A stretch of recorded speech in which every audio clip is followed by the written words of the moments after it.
you touched on the wrestling aspect, and in the last few years, especially in the no-gi scene, we've just seen wrestling like kind of dominate, especially for competitions like ADCC. Everyone wants to get like that highlight reel takedown in a sense. But in the last kind of like 2-3 years, this is just my opinion, I've kind of seen it like shifting from like people going for double legs and singles more for like upper body wrestling. 100%. They're doing like the slide-bys, they're doing their duck Yeah. unders, and it seems to be more effective. It's like that lower risk, higher reward, and they get to the back and then they can do their takedowns and that. But when you're learning these first and someone is looking to maybe chain them, because we both know it's never the first shot that works. Yeah. Have you like kind of a system, maybe approach on how you chain these takedowns together?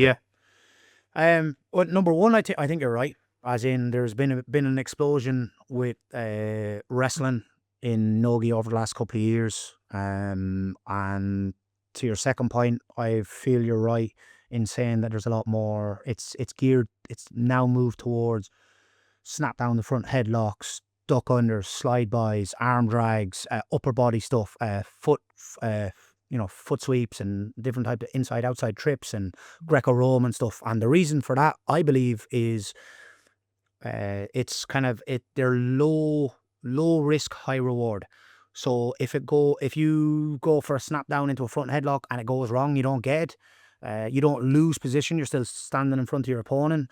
Maybe you get a reaction. They're starting to posture a bit more. So then that opens up maybe your inside singles connecting the head to the shoulder. Versus if you're shooting double legs and stuff like that, you get sprawled on.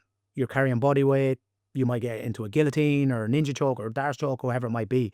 So I think now no-gi has its own style of wrestling. So I feel that you would have the judo guys come in and they'd be like, oh, you have to do judo like this. And then the freestyle wrestlers come in, you have to shoot double legs like this, and you have to be this low to the ground and so on. You have to be touching the floor and stuff like that. Then you have your Greco guys and they'll be in like this and they'll be saying, oh, you have to do, it has to be with double unders, or you have to do side body locking or whatever it is. But then now I find like anything no-gi has evolved and it's took the stuff from those individual sports like the way MMA has, and it's kind of adapted it to its own. It's like the most obvious example in no-gi, if you look at the stance, is in judo, no-gi and freestyle wrestling. It's nearly like the evolution of the man, you know what I mean? So stand up is like the tall standing man is like the judo, so it's like tall because of the rule set and everything else. And then no-gi is kind of somewhere in between, and then your freestyle is like, they're literally hands on the floor, touching the floor, so like using that kind of down block and make sure they're down really low for like their shots and stuff like that. So that's why I think it's evolved. What kind of systems and that do I have for developing it? There's a couple of things. Like, we do specific drills where I think it's important for people to see pathways. So like, to give you an example, you shoot inside single and then you might go failed outside or failed single, like run the pipe single, and you can't get it, but you get reaction, so it's an off balance. Obviously in judo they call it kazushi. We don't put as much emphasis on it, I feel, in no-gi, but we should. So I think, like, say you shoot a single, there's an off balance, so you drive your person on a back leg. We call it putting an opponent on a floating leg, getting them to bounce. When we run the pipe, we're off balancing them. Your head's to the outside now. Maybe you find you're not able to get it. So what I'm going to do is switch off to a back body lock. Maybe they start to fight the hands on a back body lock. We're going to switch to a high crotch, or we're going to go double leg, whatever it might be. So I think kind of a couple of ways you can do it. So one is showing the people that you're training the chains, and then creating like specific drills of focusing on chaining techniques rather than. So there's a couple of ways you can do it. You can show a single leg, and you can go, right, if I first variation, run the pipe single. Second one, pull the foot towards me, trip single. Third technique we're going to show today is we can't get 1 and 2 going, so we lift the knee and we go to knee tap double. Make sense? Yeah. Or, so that's like showing like a 1, 2, 3 off a single. Or you could do the example that I said. You shoot an inside single, you run the pipe, head goes to the outside, you switch to a back body lock, you try a knee block, but he's like end up fighting the hands. So then what you do is you switch off to a high crotch and you finish from there.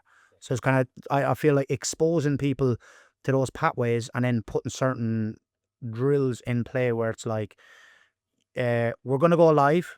All right, because I'm a big believer in live training. I really like this kind of this CLA stuff as well. CLA ecological stuff. We've put a lot of that into the gym, and I'm really enjoying it. And we're having good success in that with.